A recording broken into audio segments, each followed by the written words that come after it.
Саламатсыздарбы? Бул Денсаулык программасы Түз эфирде ЛТР каналында. Аны мен Сейит Амираев алып барам.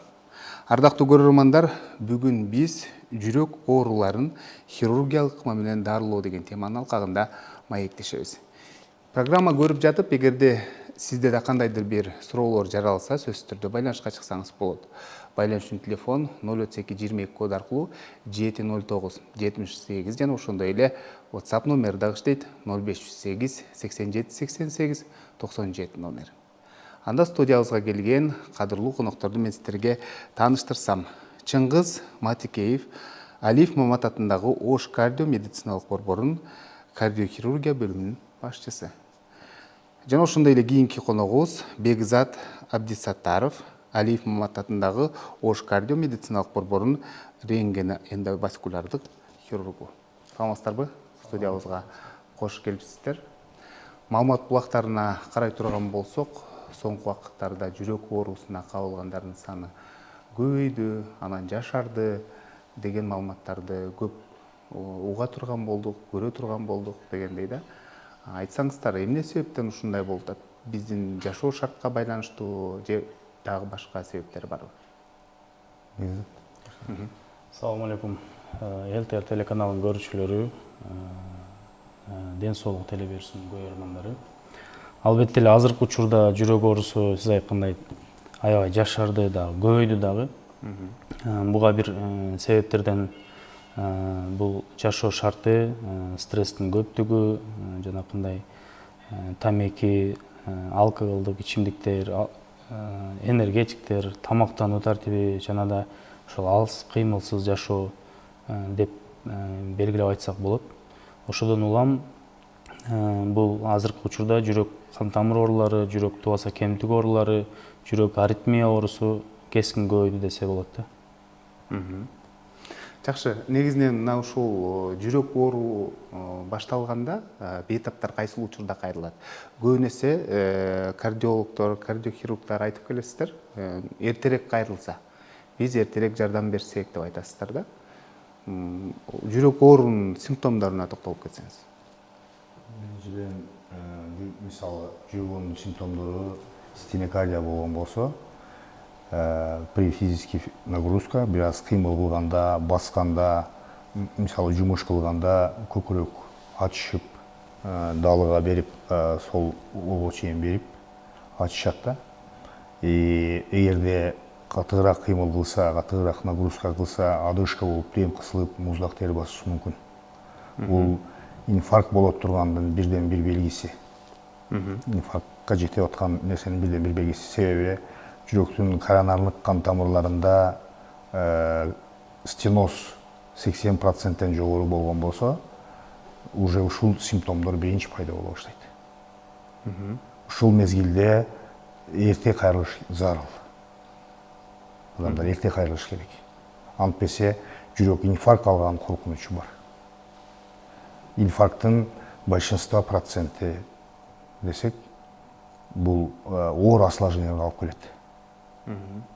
Инфаркттын большинство проценти оор осложнение. Мисалы, жүрөктүн кубаты түшүп, жүрөктүн жетишпестиги болуп калат. Фракция кубаты түшүп, жүрөктүн жетишпестиги болсо, адам өмүр бою инвалид мындай айтканда болуп калат. Эгерде жүрөк ачышып, инфаркт состояние болгон мезгилде нагрузка кылса, өтө коркунучтуу осложнениялардын бири, мисалы, аневризма болуп калышы мүмкүн. Жүрөктө тромб пайда болуп калышы мүмкүн ичинде. Керек болсо, жүрөктүн ортосунда дуал, межзолузской перегородкада разрыв болушу мүмкүн. Бул өтө коркунучтуу осложнениялардын бири. Булар бардыгы биригип келип, өлүм коркунучуна алып келет. Ошондуктан бул белгилердин билингенден кийин сөзсүз врачка кечиктирбестен кайрылыш керек болот. Жакшы, айтсаңыздар, кээде айтып калышат да, мисалы, эл арасындачы, анан дарыгерлерден да угуп калабыз, башка оору менен алмаштырып жүрө бериши мүмкүн деп. Кайсыл ооруларга алмаштырышы мүмкүн? Бул өзү сиз айтып кеткен эле эң биринчи жүрөк оорулары, бул жүрөк өзү негизи, бул катаны жанакы кечиккенди мындай кечирбес орган да. Эгерде кандайдыр бир себептерден улам бул кайдыгерликтен же сиз айткандай башка бир оорулар менен алмаштыруунун айынан эгер энтиксе кыймыл аракетте өпкөмдөн же болбосо башка бир ашча салмактыктан деген бир божомолдорго барып жүрө бериши мүмкүн. Ушунун айынан кечигип тилекке каршы оор абалда инфаркт оорусу менен кайрылган пациенттер аябай көп да. Бул менимче өзү негизи ар бир жаран өзүнүн ден соолугуна кайдыгер карабаш керек деп ойлойм. Ар бир жаран өзүнүн ден соолук тараптан өзүнүн илимин бир аз жогорулатыш керек. Грамотность дейт го. Ошол качан кайсы маалда ооруп жатат, эмне кылганда ооруйт. Кээ бирки бейтаптар так ушул жалыптарын эле айтып бере албай калган учурлар болот да. Андыктан так өзүнүн ден соолугу кайсы маалда ооруйт, кандай болуп ооруйт, жүрөгүнүн патырашы, жада калса давлениясы канчага чейин чыгат. Бир күндө бир өлчөш керек болсо, например, гипертониктер бир айлап деле өлчөбөгөндөр бар, өзүнүн канча кан басымын өлчөп жүрбөгөндөр бар. Андыктан көбү ошол эми жаш өткөн бейтаптарда бир эле жүрөк жабыркабайт да. Анда давление болот, бөйрөк оорусу болот, өпкөдө проблема болот, ашыкча салмактык болот, сахар болот. Ошондон улам аябай бир аз так туура диагноз коюш поликлиникалык уровеньде же болбосо андан фаптарда бизде бир аз кыйын болушу мүмкүн тилекке каршы биздин учурда. Азыр анда уже некоторые ошо обследованиялар бар. Жүрөктүн изилдөө аппараттарына эходон өтүш керек, тридмиль тест деп коет, андан өтүш керек. ЭКГдан сөзсүз түрдө ушул шарттар болуш керек да, жүрөккө так туура диагноз коюу максатында. Жакшы, жогоруда айттыңыздар да, жалпылап айтып өттүңүздөр жүрөк оорусунун белгилери деп. Азыр бизде жүрөк оорусу көп да негизичи. Мисалы инфаркт болгондо башкача белги бериши мүмкүн. Жүрөктүн баягы согуусу, ыргактуу согуусу бузулганда анда да башкача болушу мүмкүн дегендей да. Ушул боюнча да бир аз токтолуп кетсеңиз. Албетте жүрөк оорусунда ар кандай жалыптар болот. Бирок аны дифференциальный диагностика деп коет. Ар бир оорунун өзүнө жараштуу симптомдору бар. Аны дарыгер ошо бейтаптан угуусу менен эле ал бейтапка кандай изилдөөлөрдү жүргүзүш керектигин тактаганы дурус. ЭКГ же болбосо рентген кылышып көрүш керекпи, өпкөдөнбү, күмөн өпкөдөн болуп атабы, же болбосо жүрөктөнбү. Эгерде ритм бузулса, аны ритмни эсептей турган жанагындай бир күндүк мониторлоо, суткалык мониторлоо бар. Мониторирование деп коет, ЭКГ суточный. Ошонун обследованияларын өткөзгөнчү зарыл да. Бул протокол өз негизи. Ошол менен бир канча баскычтан турган изилдөөлөр менен жүрөктүн кайсыл оорусу, бул чын эле жүрөк оорусу же болбосо башка ооруу аныктаса болот. Ал азыркы учурда бул изилдөөлөр Ошто, Кыргызстанда бардык жерде эле кеңири бар деген деп ойлойм да. Жакшы, мисалы эл арасында жөнөкөйлөтүп айтканда, мисалы көкүрөгүм атыштат деп даттангандар болот. Анан ошол эле учурда мисалы көп баса албайм, энтигип атам, аба жетпегендей болуп атат деп дагы айтып калышат да. Бул ошол жана мен да башында айтып кеттим. Бул бирден бир инфаркттын белгиси. Андан бул көкүрөк ачышкан, басканда күйүккөн, бул жүрөктө аорта деген капкак бар, клапан бар. Мунун критический стенозго жеткенде дагы ушул симптомдор болот. Аортанын стенозда дагы клапандын. Ошол мезгилде критическийге жетип калган учурда адам басканда күйүгүп, көкүрөк ачышы мүмкүн. Бул бирден бир критерий ушул аортанын стеноздун. Инфарктка окшоп кетет, мисалы инфаркттын симптомдоруна окшоп кетиши мүмкүн. Бул нерсени ажырата билиш үчүн, мисалы врачка кайрылса, кардиологко, ал биринчи очередтен кардиограмма тартып, жүрөктүн ритмин көрүп, инфаркт коркунучу барбы, ишеме барбы, жокпу аны көргөн соң, жүрөктүн УЗИсин тартат да.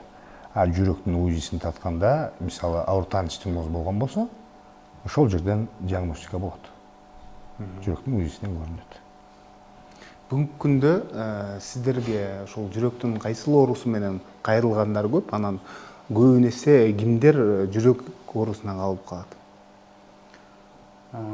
Азыркы учурда эми деги эле бизге эле эмес, бардык эле ооруканаларга кайрылгандар эң көбүсү ушул гипертония оорусу, жогорку кан басым, тилекке каршы азыркы жаштарда аритмия оорусу аябай күчөйдү. Себеби бунун таасири туура эмес тамактангандык, энергетикалык ичимдиктердин көбөйүүсү, туура эмес жанагындай тамеки, алкоголь ошого окшогон оорулардын себебинен жана ошо биз бул нерсени кайра кайталап айтабыз, бул стенокардия оорусу. Стенокардия деген бул ошол кыймыл аракетте бейтаптын жүрөк кан тамырларына бай басып калуусунун эсебинен энтигүүсү, тез чарчап калышы, сиз жогоруда белгилегендей көкүрөктүн ачышы, муздак тер басышы, жүрөк согуусу ушу тамакка чейин келип буулуп калышы, ошого окшогон симптомдор менен коштулат. Көпчүлүк учурларда ошол 3-4 оору көп деп айта алам да.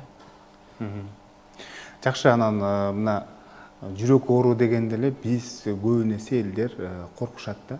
Мен жүрөк ооруду эмне кылсам болот, өнөкөт болуп, эми өмүр бою дарыланамбы, же болбосо операция жасатканга туура келеби деп өздөрүнө өздөрү суроо бере баштайт да. Анан ошол эле учурда ошол ооруну батыраак айыктырсам деп өздөрү дарылоо ыкмаларын издей баштайт деген.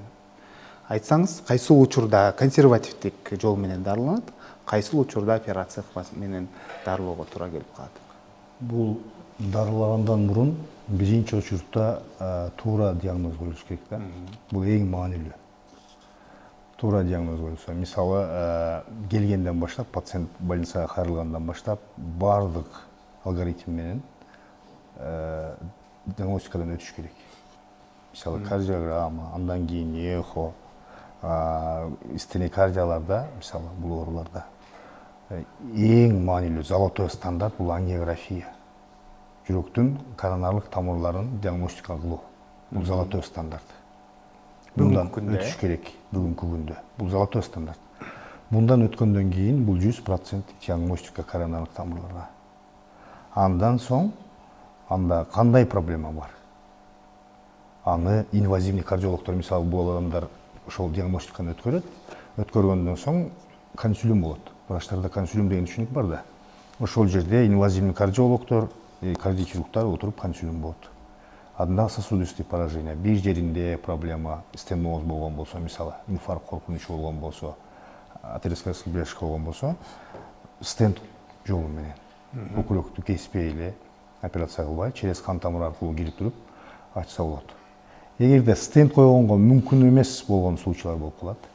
Бул бирден бир операцияга показатель ушул нерсе. Мисалы, столовый поражение деп коет. Кан тамырдын чыккан жеринде стеноз болуп калса, ушта деп коет, экиге бөлүнгөн, сложен жерлерде, ничке кан тамырларда көп жеринде болгон болсо, бул нерсе пациенттерге уже операцияга показания бар.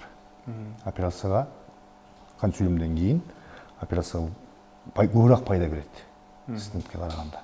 Ошон үчүн биз врачтар сизге операция кылыш керек, жүрөктүн кан тамырларына аорта коронарлык, мисалы, шунттоо кылыш керек деген болсо, чочубаш керек да. Азыр медицина өнүктү. Операция bundan 15 жыл мурун Кыргызстан боюнча статистикада, мисалы, 100гө жетпеген операция болсо, азыр жеке бир эле клиникада 100дөн ашык открытый операция болуп атат да. Көкүрөктү жарып келип жасаган операция. Азыр өнүгүүнүн жолунда. Ошон үчүн адамдар биринчи очурутта сизге операциялык жол менен, операциялык жол менен лечение деген болсо, коркпош керек да. Коркпош керек. Себеби жүрөктө инфаркт коркунучу болсо, сиз коркуп эч жака кача албайсыз. Анды наоборот тезирээк дарылап, тезирээк маселесин чечиш керек. Жакшы, бизде байланышта көрүүчүбүз бар, анда кабыл алып түз эфирге алып чыксак. Саламатсызбы, кош келипсиз. Кандай сурооңуз бар? Саламатсыздарбы?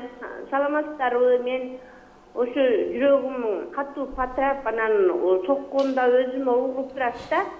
Аны бирок мен мектепте иштеген үчүн жылга медсмотрдон өтүп турабыз, бирок бар жогун тааса толку жүрөгүм эле ушинтип кичине башканда чарчап калам, анан патрап келип аябай катуу согот, өзүмө угулат, ошо эмнеден экенин билбейм.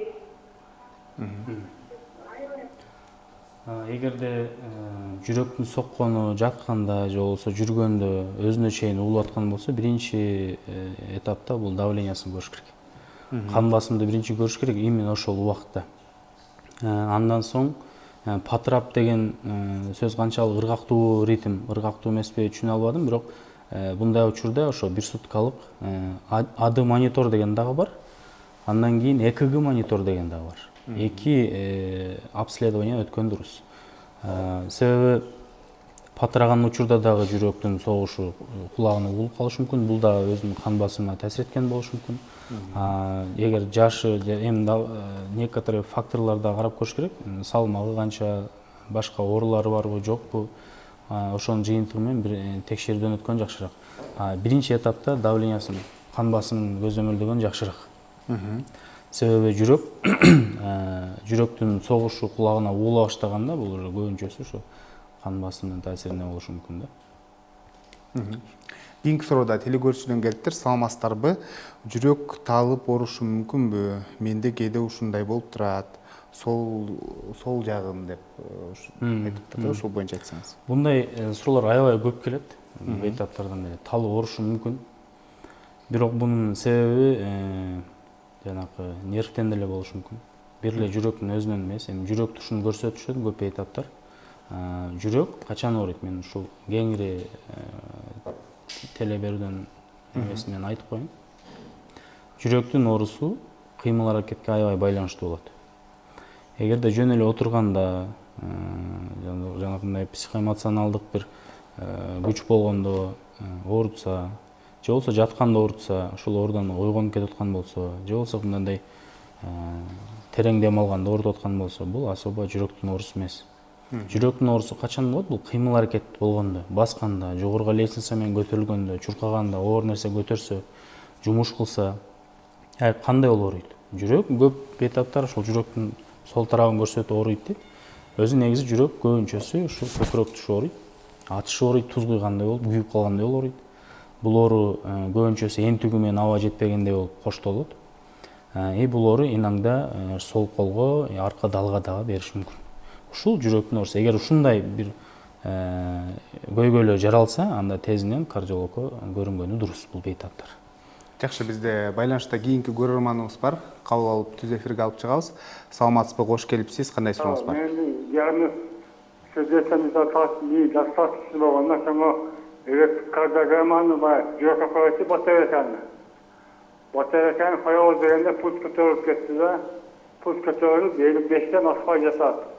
Соңу пульстун эреси 45-55 болот да. Sonra bataryadan koysa bulunca daha kötü kettiğim gündü. Жакшы, бул менче, мен түшүнүгүм боюнча кардиостимулятор боюнча айтып атат окшойт. Кардиостимулятор боюнча айтып атат окшойт менимче. Бул жүрөккө кубат берип турчу, жүрөккө кубат берчү. Бул боюнча мүмкүн болсо жанагы 1 суткалык ЭКГ монитордун көрүш керек. Канчага чейин көтөрүлөт, канчага чейин түшөт. Бейтаптын өзүнүн эле эсин жоготуусу барбы? Жанагы Моргани Адамса Стокса деп коет, кратковременный өзүн жоготуу, эстен таануусу.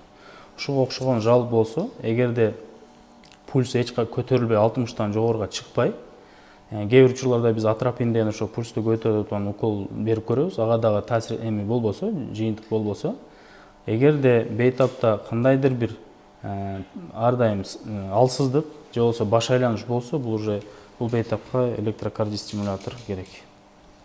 Коюш керек. Анан ошого кандайдыр бир мындай каршы көрсөтмөлөр болуп, ошол коюлбай калды деп айтып атпайбы?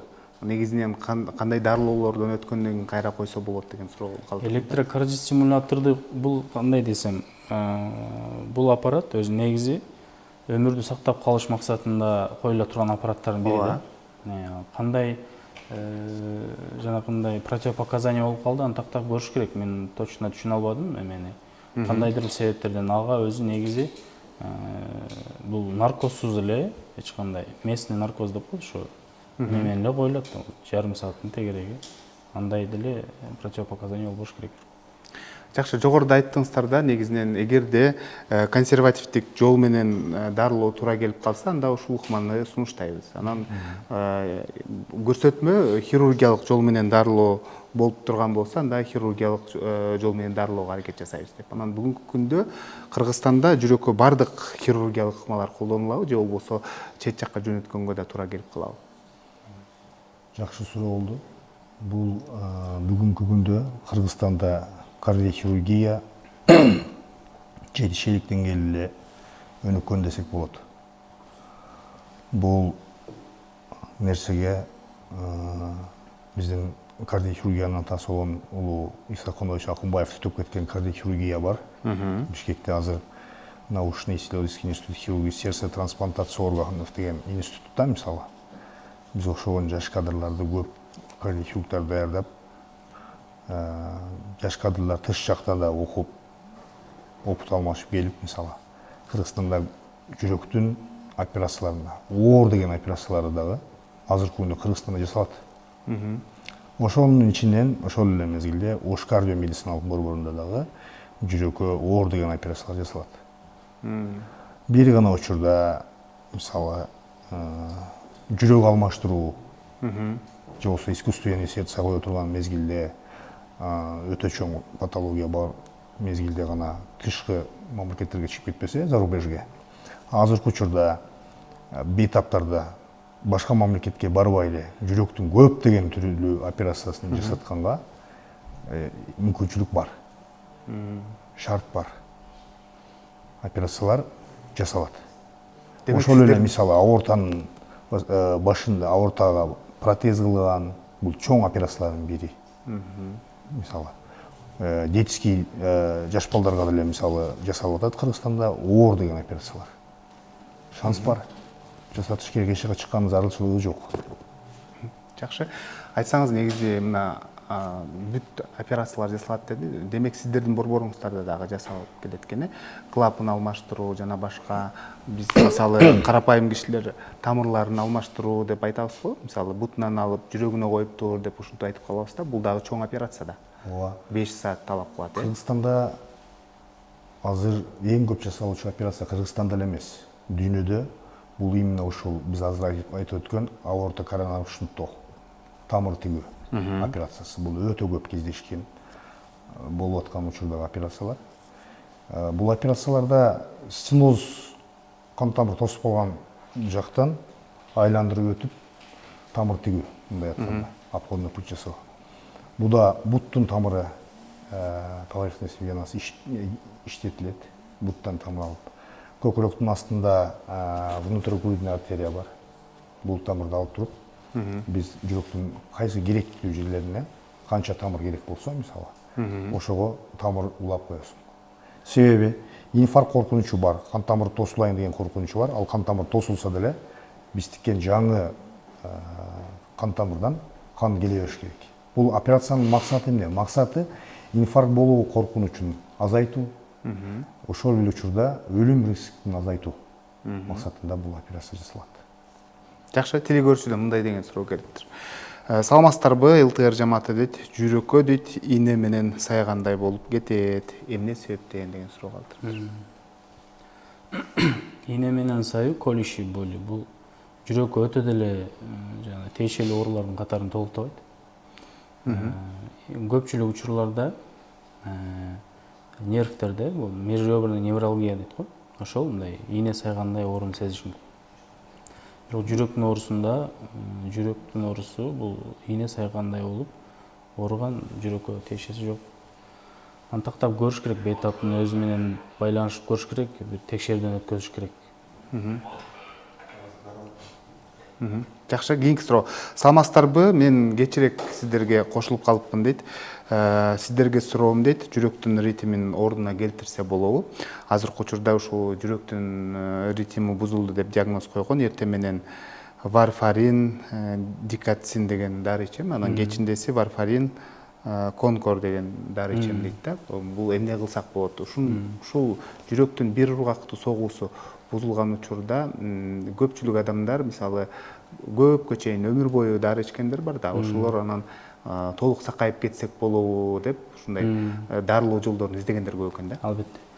Жүрөктүн бул айтылган дарыларына караганда жүрөктүн жетишсиздик оорусу бардай. Бейтапта себеби дигоксин деген ошо жүрөктүн ыргаксыз сокконуна берилет. Бул мерцательный аритмия деп коет. Ошол эле учурда жүрөктүн ичине кан уюп калып, инсульт коркунучун жаратпаш үчүн варфарин деген дарыны да ичет экен. Бул бейтап жүрөктүн размерлерин көрүш керек. Эгерде размерлери жакшы болсо, азыркы учурда Кыргызстанда креаблация деген нерсе бар. Бул ошол тамыр жол менен эле кирип барып, ушул ритмди түздөө ыкмасы. Бул толук эгерде жүрөктүн размерлери бардыгы жакшы болсо, анда бул оорудан арылса болот. Анан жаш куракка да байланыштуу болушу мүмкүн. Жок, бул аритмия оорусу жаш куракка байланыштуу. Байланыштуу эмеспи? Кайсы канча жашта болсо деле бул процедура жасалат. Сиздерде жасалат, Биздерде жасалат. Жакшы, кийинки суроо. Ассаламу алейкум, мен кардиологко барып дейт, ЭКГ, эходон баарынан өттүм дейт, анализде тапшырдым, таза чыкты баары дейт. Магвифорд деген дары жазды, ичип жатам, бирок тынч эле отурганда дейт, чыйрык кандай болуп, жүрөккө сигнал кетип, уюп, бат-бат согуп кетип жатат. Коркунучтуу эмеспи деген суроо калтырыптыр.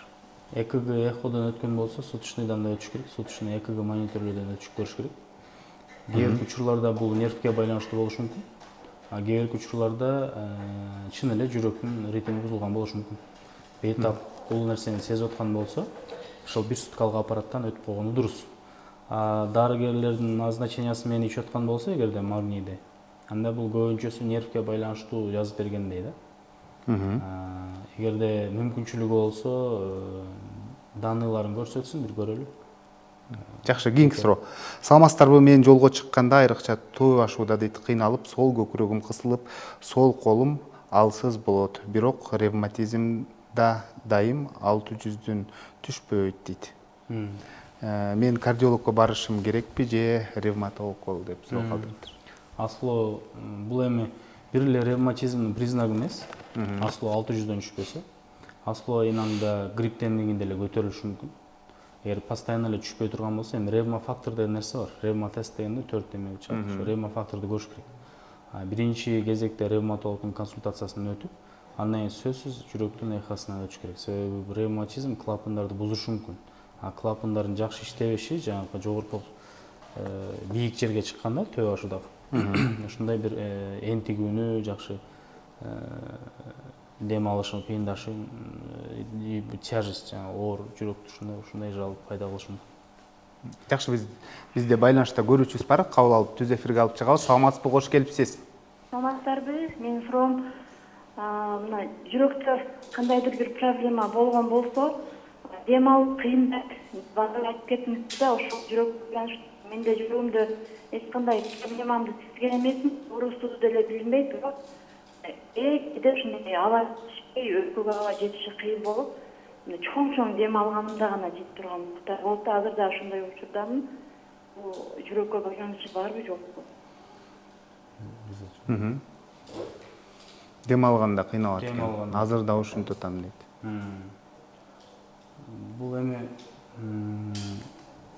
дем алганда кыйналган болсо, бетап башка учурда кыймыл аракетте кандай, бул өтүп кетеби, канча убакытка созулат, эмне себептерден улам болушу мүмкүн, жана стресске байланыштуу, давлениясы көтөрүлгөндө байланыштуу, ушул нерселерди тактап көргөн жакшыраак. Бир изилдөөлөрдөн өтпөй туруп, бул ушул нерседен деп айтыш бир аз кыйыныраак тилекке каршы. Бирок кеңеш берет элек, мындай учур болгондо сөзсүз түрдө кан басымды өлчөп, бейтап эми үй шартында болсо, анан пульсту жанагы колдон пульсту өлчөп койгону дагы дурус. Анан сөзсүз түрдө кардиологдун көзөмөлүнөн өткөнү жакшыраак. Жүрөктөнбү же жүрөктөн эмеспи экендигин тактоо максатында. Жакшы, кийинки суроо. Ассаламу алейкум, кандайсыздар дейт. Менин жүрөгүм ачышып эле жатат дейт. ЭКГга түшкөн бир клапанда шум бар дешти. Дем алышым кыйындап, бат-баттан чарчап атам дейт. Кан басымдан болуп атабы же 100гө 160 болуп атат деген суроо калтырыптыр. 160 болсо кан басымдан болушу мүмкүн, бул бир. Эми бул суроону берген бейтаптын жашында такташ керек. Жашпы же жашы улгайганбы? Жүрөктүн шум болгон болсо, бул протокол боюнча сөзсүз түрдө жүрөктүн УЗИсинен эходон өтүш керек. Андан кийин такталыш керек да. Мына ушул жүрөк клапандарын кайсы учурда алмаштырасыздар? Негизи ушул жүрөк клапанын алмаштырыш керек экен деп дагы жүргөндөрдү угуп калабыз да. Аларда убактысын өткөрбөш керекпи? Жүрөктүн клапанын алмаштырыштын эки себептен алмашылат. биринчиси жүрөктүн клапанын жетишпестиги. Бул деген клапан толук жабылбай, канды артка кое берип калат. Жараксыз болуп калган. Экинчиси бул наоборот стеноз болуп, стеноз деген кальцинированный болуп, клапандын ачылып жабылып турат, онун кызматы. Анын эки мисалы ачылып жабылып турган булакчасы кальциноз болуп катып жабышып калат. Ошол учурда, стеноз болгон учурда өтө кичинекей тешиктен кан өтүп калат. Бул жүрөктүн мисалы ортанын клапанда болсо, жүрөктүн токтоп калысын, внезапный смерть деген нерсеге алып келет.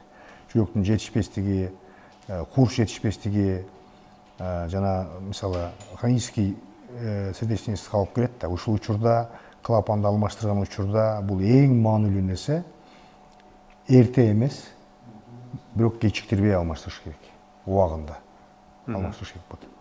Буну алмаштырганда эки клапан алмаштырса болот. Мисалы возрастына карап, пациент 60-70 жашка чейинки возрастта болгон болсо, буга механический клапан деген клапан отургузган. Мисалы биздин практикада бул жакшы деп эсептейм. Себеби механический клапандын кызматы узун убакытка кызмат кылат. Бирок анын бир нерсеси бар. Тоолуу аймактарда, ФАП жок кезде, же болбосо лаборатория жакшы оснащение болгон лабораторияда жок жерде адамдар бул клапанды отургузгандан кийин өмүр бою дары ичет, варфарин деген дары ичет. Бул дарынын максаты ошол клапанга тромб топтобош үчүн, топтолбош үчүн. Ошон үчүн ол дарын ичкенден кийин МНО деген анализ бар. Буну ай сайын мисалы контроль кылып туруш керек болот. Лабораторияга тапшырып, буну көрүп туруш керек болот. Себеби кан өтө суюк болуп кетиши мүмкүн варфарин ичип атканда. Ошол мезгилде кровотечение коркунучу бар. Кан агуу, Кан агуу. Бул кровотечение коркунучу болгон үчүн экинчиси, ал коюу болуп кеткен болсо, жана мен айткан клапанга, механический клапанга тромб топтолуп калышы мүмкүн. Ал тромб топтолуп калган болсо, ал мээге учуп кеткен болсо, адам инсульт коркунучу бар. Мисалы, ошондуктан механический клапандын ушул минусу бар. Варфарин бул өмүр бою ичет. Жакшы, кийинки суроо. Саламатсыздарбы, урматтуу дарыгерлер дейт. Мен ар дайым кыймыл аракет кылганда, басканда көкүрөгүм атышып кетет. Дем албай кетем, кээде көкүрөгүм ооруп, арка жагым ооруп кетет, бирок тез эле жок болуп калат дейт. Эмне кылсам болот? Анан катып да калат көкүрөгүм дейт. Бирок тез жок болуп турат деген суроону калтырыптыр. Жашы 69 экен. Бул бейтаптын айткан жабы, бул жана стенокардия напряжение диагнозду жабыптарын угуп эле койгонго уже так мындай информациясын айтып атат да. Биз көпчүлүк учурларда мындай бейтаптарды по этапына текшеребиз. ЭКГ и жүрөктүн УЗИси, ЭХКГ и плюс тридмил тест деп коет. Биз ошол нагрузка берген учурда жүрөктү ЭКГден тартып алуу. Жүрөккө канчалык деңгээлде кан келип атат, жүрөк өзүн кан менен камсыздап атабы, ошону текшерүүчү аппарат. Bunday учурда көпкө жүргөн жакшы эмес, дарыгерлерге кайрылбайт. Сөз кайрылуусу зарыл, себеби бул стенокардия напряжение деген диагноздун акыркы чекити, бул инфаркт оорусу. Ошондуктан кайдыгер кароосун суранабыз. Мүмкүн болсо текшерүүдөн өткөнү дурус. Жакшы, кийинки суроо. Саламатсыздарбы, мен Ысык көлдөн байланышып жатам дейт. Жүрөгүм ооруйт, стенокардия деп диагноз койгон. Кээде катуу согот, кээде жай согот. Анан Кангор Лариста деген дарыны ичип атам. 94-жылдан бери ооруйт. Кеңеш бериңиздер дейт. Стенокардия оорусунда бир эки эле дары менен бул лечениясы эки эле дары менен токтолбойт. Сөзсүз түрдө холестерин азайта турган дары кошуп ичиш керек. И андан башка да кан суюлта турган дары кошуп ичиш керек. Эгерде так ушул диагноз коюлган болгон болсо, анда бул бейтапка жүрөктүн кан тамырларын көрүп коюусун да сунуштайбыз. Коронарий ангиография деп аталат бул нерсе. Бул коркунучсуз, наркозсуз эле 10-15 мүнөттүк процедура. Колдун тамыры аркылуу же буттун тамыры аркылуу кирип барып, ушу жүрөктүн тамырларын боеп көрүү. Боек менен көрүү. Боек менен, рентген лучтарын жардамы менен көрүү. И ошол эле көрүнгөн видеону ушул дискке запись кылып, андан кийин так бул золотой стандарт. Ушу тамырлар канчалык деңгээлде тосулган, кысылган жери бар, балким тазадыр. Ошол нерсеге 100% диагноз коюп берүү ыкма. Жогоруда айтып өттүңүз да, негизинен чоң операцияларда жасалып атат, бизде жасалбаган операция жок деп. Бул албетте кыргыз медицинасынын ийгилиги десем болот. Анткени себеби буга чейин мисалы жасалбаган операциялар же болбосо башка жактан дагы дарыгерлер келип жасап жүрүшкөн да. Мына ушул жасалгандан кийин бейтаптар өзүнө канча убакытта келет, анан мисалы кандай кам көрүп жүрүш керек өзүнө, ушул боюнча айтып берсеңиз. Бул жүрөк операциясынан кийин реабилитация өтө маанилүү. Себеби бул жүрөк операциясы өтө чоң операция.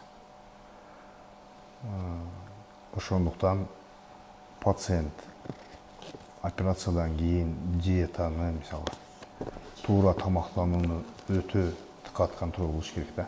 Өтө диккат контроль кылыш керек. Ондон кийин ар дайым кыймыл. Бул биринчи операциядан кийин эле үйгө чыга турган ортодогу реабилитация, палатада жаткан реабилитация. Бул ошол эле өпкөнүн физкультурасы. Мисалы, биз пациенттерге шарик беребиз. Ал эмнеге жардам берет? Ал өпкөнүн толук ачылганына жардам берет. Ошол сыяктуу эле пациенттер операциядан кийин реабилитацияга өтө жакшы маани бериш керек. Себеби операцияны кылдың, ийгиликтүү болду, бирок реабилитация жакшы болбосо, результат кийин жакшы болбой калышы мүмкүн. Эми хирургиялык ыкма дегенде биз жалпылап айтып атабыз да. Баарында эле ушундайбы же болбосо башкасында башкачараак болушу мүмкүнбү? Айталы клапандарга жасалган операция, Мисалы, бардыгында эле, себеби айтайын дегеним, бул клапандарга жасалган операцияларда деле, шунт тиккен же болбосо тубаса кемтиктерди жапкан операцияларда деле операция учурунда аппарат, жасалма айландыруу аппараты бар, өтө маанилүү. Ушуга подключить этип, ал ошол учурда өпкө менен жүрөктүн кызматын аткарган учурда жүрөктү токтотуп алып операция жасалат. Бул операция. Бул жасалма кан айландыруу аппаратка улагандан кийин бул определенный бул да организмге залалы бар. Ошондуктан айтып атабыз да, реабилитация өтө маанилүү депчи. После операция бул өтө чоң операцияны көргөндөн кийин реабилитация өтө маанилүү. Ар дайым дарысын унутпай ичип, ар дайым ошол операция болгон жерине кардиологторго кайрылып, артериянын давлениясын мисалы ар дайым контроль кылып туруш керек болот. Ичкен дарыларын контроль кылып туруш керек болот. Биринчи 4 айда мисалы өтө маанилүү. Көкүрөк ачылгандан кийин ал көкүрөк кайра кыймылдап кетпеш үчүн, же болбосо ажырап кетпеш үчүн бул бир гана чалкасынан жатып, оор көтөрбөө, физиотерапия кылбоо бул өтө маанилүү да. Кээ бир адамдарга мисалы бул нерсени операциядан кийин, операцияга чейин деле кайталап айтсаң, мисалы көңүл албай коюшат дагы. Бул сен жөнөкөй эле сөз айтып аткандай сезет да, көңүл албай коюп туруп ушул нерсени кылат да. Ошон үчүн мен ойлойм, ар дайым врачтын айтканын кылыш керек. Реабилитацияны туура кылыш керек. Жакшы, кийинки суроо тиле көрсөтөн саламатсыздарбы? Мен ультра изилдөөдөн өттүм дейт, эходон. Жүрөктүн УЗИсинен өтүптүр, анан жетишсиздиги деп диагноз коюптур. Митрального клапана 11 даражада деп калтырыптыр да. Ушул оору коркунучтуу эмеспи деген суроо. Балким суроо бергенде адаштык. Өзү негизи 11 даража жок. Митральный клапандын 4 даражага чейин этабы бар. 11 степень деп коюптур да даража. Ал менимче 2 степень болсо керек. Көпчүлүк ушуларда Рим цифрасы менен жазган үчүн 2 даража. О 2 даражага эч кандай операция кылыштын кажети жок. Бирок кээ бирки чектөөлөр бар. Бул ашыкча салмак алуу, тузлуу тамактарды бир аз азыраак колдонуу жана көп суюктукту колдонбоо. Ар жыл сайын эхо изилдөөсүнөн өтүп туруу керек. Анан кээ бирки бейтаптар бар. Бул жана тяжелая атлетика дейт го, ошондой таш көтөрүү, оор жумуш кылуу дагы буларга бир аз чектөө киргизиш керек. Кийинки суроо. Саламатсыздарбы? Менин жүрөгүмдө дейт суюктук бар экен, жүрөгүм кичине кеңейип кеткен деп айтышты дейт. Анан укол алганга, капельница алганга болбойт деп жатышат. Толтура дарыларды жазып берген дейт. Сиздерге кандай кайрылсам болот деген суроо калтырыптыр да. Биздин жумуш 6 күн жумуш. Каалаган эмеде убакытта эртең саат 8-ден 5-ке чейин кайрылса болот. Мүмкүн болсо ошол мурунку изилдөөлөрдөн өткөн баракчасын ала келсе, заключениясын, и өзүбүздүн УЗИ аппараты менен да салыштырып көрөбүз. Ошонун жыйынтыгында рекомендация беребиз. Жүрөктө суюктук көбөйүп калышы. Суюктук болушу мүмкүн. Бул жүрөк жетишсиздиги оорусунда өпкөгө буттар иши ашыкча суюктукту жүрөк мүмкүн болушунча организмдеги жанакы боштуктарга түрткөн аракет кылат. Бул боштуктар жүрөктүн өзүндө бар, өпкөдө бар, буттар шик кылып чыгарат, ичтин өзүндө чыгарышы мүмкүн. Бул жүрөктүн жетишсиздиги оорусу. Канчалык деңгээлде бул жана фракция выброса деп коет, жүрөктүн күчүн тактап көрүш керек, чоңоюп кетти деп атат, аны да көрүш керек. Андыктан бул бейтапка азырынча изилдөөлөрдөн өткөнгө чейин өтө көп суюктук ичүү мүмкүнчүлүк бир аз эме кылат да. Өтө көп суюктук ичпеш керек. Ченеми менен ич керек. Жакшы, бизде байланышта көрүүчүбүз бар. Кабыл алып түз эфирге алып чыгабыз. Саламатсызбы, кош келипсиз. Кандай сурооңуз бар?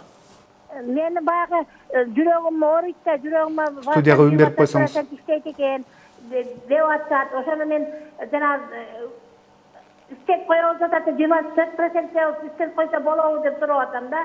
Жүрөктүн кубаты 24% иштейт экен деп атышат. Суроо түшүнүктүү болду. Стент койсо болобу, жүрөктүн 24 кубаты дегендей. Кубаты төмөн окшойт. Мен окшойт. Билишимчечи. Демек бул жүрөктүн кубаты төмөндүгү толтура себептерден болот.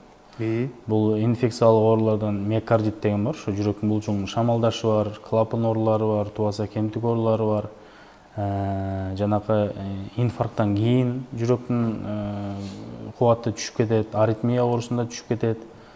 Кайсы бир экенин такташ керек. Эгерде бул бейтапта буга чейин жүрөктүн кан тамырлары текшерилип, и жүрөктүн кан тамырына стент коюлуш керек болчуло турган болсо, ушундай рекомендация болсо, жүрөктүн 24 күчү менен стент койсо болот. Бирок кээ бир күчүлөрдө биз карайбыз. Бул стент канчалык деңгээлде жардам берет бул бейтапка. Бул көпчүлүк бейтаптар бул стент коюлду, бирок жүрөктүн күчү эмнеге көтөрүлбөдү деген суроолорго келип калышы мүмкүн. Жүрөктүн күчүн көтөрүү максатында эмес стент, дагы да түшүп кетпеш максатында коюлат. Себеби инфаркт коркунучун алыш максатында коюлат да. Кийинки суроо. Саламатсыздарбы? Менин жүрөгүм кээде дейт талып калат, дем ала албай кыйналам дейт. Чукул дем ала албаймын дейт. Оорутат. Эмне себептен болушу мүмкүн? Жашым 34-тө. Кардиологко көрүнгөн эмесмин деген суроо калтырыптыр. Бул көбүнчөсү невропатологко мындай бейтаптар невропатологдон бир көзөмөлдөн өтүш керек. Эми кардиология жагынан жок деп айткандан алысын, бирок айткан жалоптары көбүнчөсү ошо нерв ооруларына байланыштуу. Менин жүрөгүм мындай сыздап ооруйт дейт, анан мындай энтиге берем деп да калтырыптыр да. Бул эмнеден болушу мүмкүн? Энтигиш эгер жаш болсо, көбүнчө түнкүсүн экен. Түнкүсүн болсо, жүрөктүн эхосунан өткөндө эгер жакшы чыкса, особо бул боюнча кыжалат болушунун кажети жок. Себеби түндөсү зобтон болот, инаңда ритм бузулгандан болот. Толтура себептер бар. Эми бирок жүрөк жана мен жогоруда айткандай эле, жүрөк түнү оорутпайт. Жаткан учурда кыймыл аракети жок, абсолютно покойдо турганда жүрөк оорутпаш керек. Бул эмес. Жүрөк качан кыймыл аракетти гана оорутат. Мындай дегенде суроо калтырыптыр. Ангина бат-баттан кармайт дейт. Бир айда 2 жолу дарыгерге көрүнгөн учурлар болот дейт да. Бул дагы кандайдыр бир жүрөккө таасири барбы? Эмне кылышым керек? Кантип бул оорудан сакаям деп суроо калтырыптыр да. Албетте, бул биздин 3 специалисттин эмеси. Жүрөк, ревматолог, кардиолог, ревматолог, эл оор врачтын. Ангинанын тез кармашы бул туташтыргыч ткань, соединительный тканьдардын шамалдашына алып келет. ошол эле жүрөктүн дагы клапандары ошо туташтыргыч тканьдардан турат. Шамалдаган болсо буну козгоочу жана золотистый стафилококк деп коет. Ошонун таасиринде жүрөктүн булчуңдары, клапандары калыңдашып, ошо Чыңгыз Саматбекович айткандай, калыңдашып кетсе, акыры барып анын ишинин бузулушу, жүрөктүн жетишсиздигине алып келиши, тилекке каршы буга кайдыгер каралса, анда операцияга чейин деле барып калышы мүмкүн тилекке каршы. Ошондуктан сөзсүз ангина оорусунда ревматолог көрүш керек, анализдерин тактап тапшырыш керек, лор врач менен байланышып, балким аны ошол лор врачтын көзөмөлүндө калтырыш керек. Кийинки суроо. Саламатсыздарбы? Менде төрөлгөндөн дейт, жүрөк кемтиги бар экен.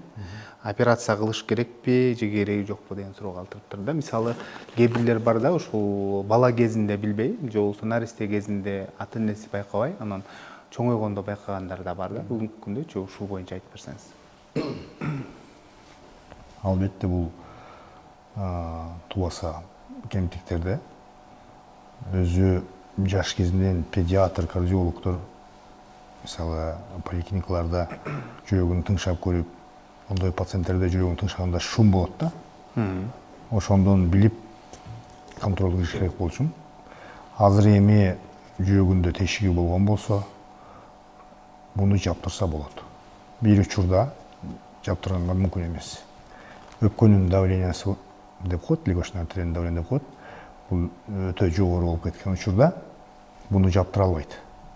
Эгерде мисалы 80ден жогору, 90дон жогору болуп кетсе, буну жаптыра албайт. Анчалык деңгээлде жогорулай элек болгон болсо, бул обязательно жаптырыш керек. Болбосо ушул көйгөйгө бул алып келет баары бир. Жүрөктүн кемтиги өзү жабылбаса, барган сайын өпкөнүн давлениясы өсүп барып, медицинада сөз бар, неоперабильный болуп калат, операцияга жараксыз болуп калат. Муну жапкандын азыр дүйнөдө деле эки жолу бар. Биринчи жолу эгерде ошол Ачык операция? Жок, ачык операцияга шашпаш керек да. Биринчи жолу Бекзат Абдисатович айткандай бул эме инвазивный жолу бар. Бүтөп коюу, буттун же колдун кан тамыры аркылуу кирип келип, ал жерге зонтик менен бүтөп койсо болот. Өзүнүн окклюдер деген нерсе бар. Ошо менен ал кирип зонтик катары ачылат, тешикти бүтөп койсо болот. Эгерде ошол окклюдер кармай турган эки крайы бар, кармай турган болсо. Эгерде кармабай турган, окклюдер кое албай турган случай болгондо гана ачык операция менен бул кемтикти жамап койсо болот. Жакшы, сиздерде жасалабы бул да? Бизде жасалат. Ачык операция. Ачык операция баары жасалат. Саламатсыздарбы? Бүгүн эхого түшкөм дейт, жүрөгүмдүн согуусу жай деп айтышты дейт. Эмне дары ичсем болот? Жашым 68де, 2022 жылы операция болгом деп калтырыптыр да. Эмне операция экенин жазбаптыр бирок. Жүрөктүн согуусу жай делген болот. Кээ бирки учурларда бейтаптар жүрөктүн күчүнүн аздыгында жай деп түшүнүп алган учурлар болот. Эми заключениясын көрүш керек сөзсүз, потому что эгерде өзү айткандай жүрөктүн согушу 1 минутасына 60тан ылдый согуп аткан болсо, анда 1 суткалык ЭКГ мониторлоо кылып көрүш керек. Эгерде бардыгы жакшы болсо, жүрөктүн күчү, эми операциядан кийин кандай операция болду, аларды баарын тактап көрүш керек. Жүрөктүн күчү, ритмин көтөрүү үчүн дары ичилбейт, наоборот, некоторые дарылар, жүрөктүн пульсун азайта турган дарылар аты менен кылынат да. Обследованияга келсин, көрүш керек. Жакшы, негизинен мына жыл аяктап баратат да, саналуу күндөрдөн кийин жаңы жыл келет дегендей. Бул жылы сиздердин жетишкен ийгилигиңиздер эмне болду? Бул жылы Эң көп операция жасалган операцияларда токтолуп кетсеңиз. Бул жылы биз статистиканы бизгече күнү караганда, мен мисалы жүрөккө ачык операция 150 операция болду. Bunun içinden 90% bu именно ошол аорта коронарный шунтоо. Буну АКШ деп коет, аорта коронарный шунтирование деген. Азыр тилекке каршы дүйнө жүзүндө эң көп жасалган операция ушул аорта коронарный шунтирование. Андан калган 10%-ын алсак, жана биз жана айтып өткөн жүрөктүн клапандарын алмаштыруу, же болбосо жүрөктүн туаса кемтик тешиктерин жамоо. Андан кийин миксома деген түшүнүк бар. Бул жүрөктүн ичинде, эки чөйчөкчөнүн ичинде, бөйтөкчө дейбиз, предсердий. Предсердийдин дүлөйчөнүн ичинде өтөсү болот да, мындай айтканда.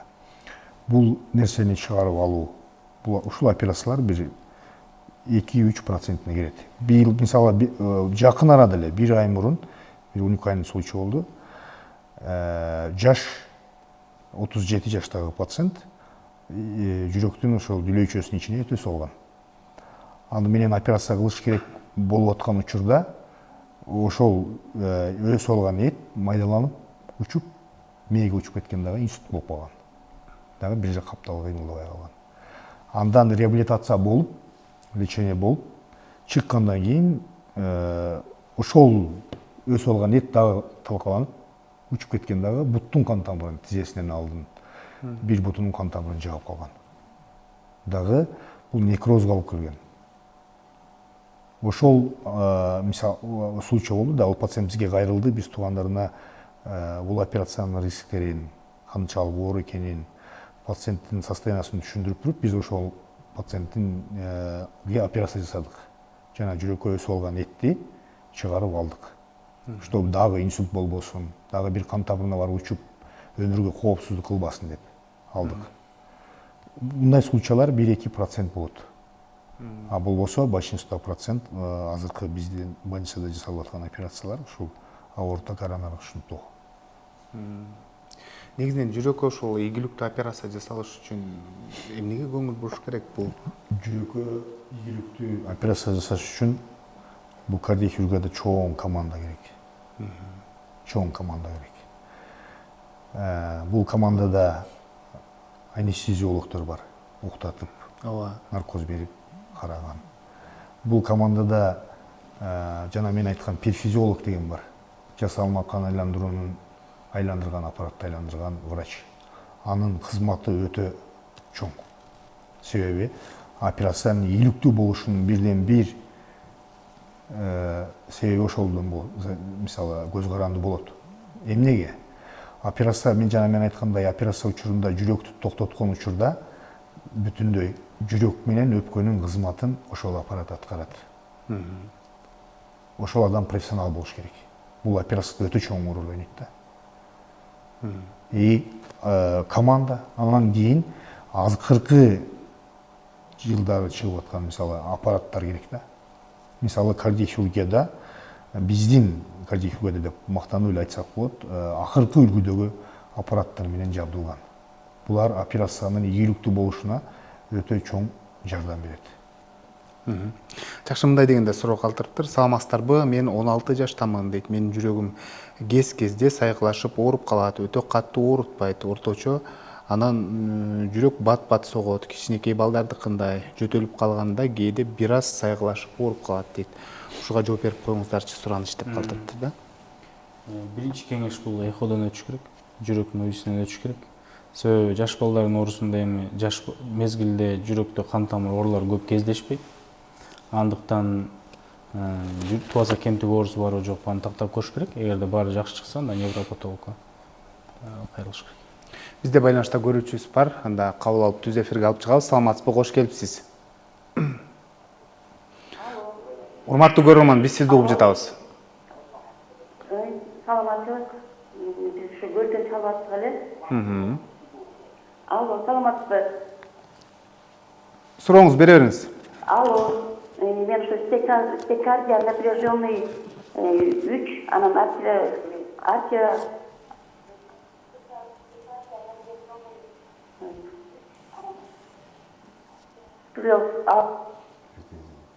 Атеросклероз. Алло, мен ушу атеросклероз аорта коронных и мозговых сосудов деген оору экен да.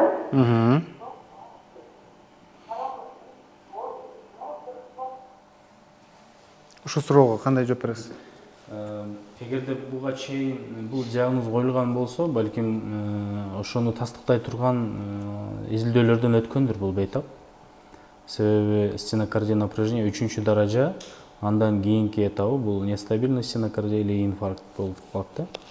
Көбүнчөсү бул диагнозду коюуда бизге бейтаптын жалыптары өтө маанилүү. И бул жалыптардын кагаз түрүндө тастыктай турган документтер дагы маанилүү. Бул вен-проба, жана тредмил тест чуркатып көрүү, же болбосо эгерде ага противопоказаниясы болгон болсо, ана бир сутка алган ЭКГ монитордон кандайдыр бир өзгөрүүлөр, ЭКГси, УЗИси кандай болгон тагдырда дагы булундай коюлган диагноз менен мүмкүнчүлүгүнө жараша жүрөктүн кан тамырларын текшерип коюшуну сунуштайбыз. Коронарография кылып койгон жакшыраак. Жакшы, бизге аябаганда көптөгөн суроолор келди. Өзүңүздөргө маалым болгондой, аймактардан да, алыскы аймактардан дагы келди да. Ошо суроолорго азыр көбүнө жооп бербей калдык. Ошентсе дагы онлайн байланышса болобу? Кайсы номерлерди калтырасыздар? Албетте болот. Кайсы учур болбосун биз өзүбүздүн элибизге жардам бергенге даярбыз. 24/7 Ош кардио клиникасы ар бир бейтапка жүрөгүнүн ден соолугуна кам көргөнгө даяр. Өзүбүздүн номерибизди студияга калтырабыз. WhatsApp аркылуу, Instagram аркылуу. Айтып койсоңуз болот. 0554 69 90 90. Эгерде ала албай калсак, сөз түрдө WhatsApp аркылуу болсо да жооп беребиз буюрса. Рахмат айтабыз. Ийгиликтер болсун. Майрамды жакшы Силерге тосуңуздар. дагы чоң рахмат. Эл үчүн кызмат кылып, оорубай жүрө бериңиздер. Рахмат силерге. Ушуну менен ден соолук программасы өз соңуна келип жетти. Аны мен Сейит Амираев алып бардым. Кайрадан эфир аркылуу амандашканча сак саламатта туруңуздар.